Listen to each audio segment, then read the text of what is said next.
fakirden al. Var mı böyle bir adalet ya? Sayın Bakan'ın yine keyfi yerinde.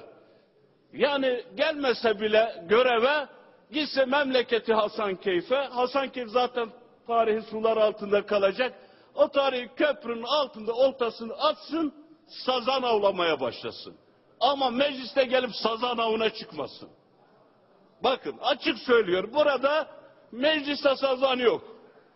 O bürokratları da meclisteki milletvekillerinin sazan zannediyorsa, demokrasinin sazanlara ne yaptığını bürokratlar haddini bildirerek, demokrasiler hesap sorarak işlemiştir. Bakın arkadaşlar, bütçe açığı rakamlarına bakın. Bu rakamlar sanal.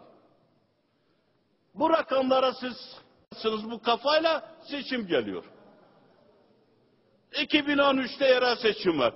Cumhurbaşkanı Gül de kafaya koydu 7 sene. Bir de 2014'te seçim var. Bir de orada görüşeceğiz. Bir de arkasından 2015 milletvekili seçimi var.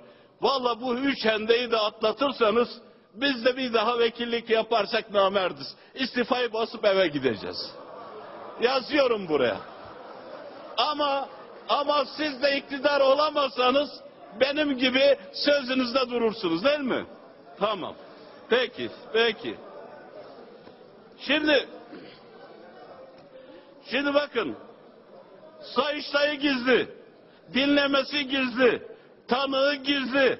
Soruşturmacısı gizli. Delili gizli. Devletin sırları gizli. Hükümetin kendisi de gizli yönetiyor ülkeyi. Böyle bir yönetim anlayışı olabilir mi?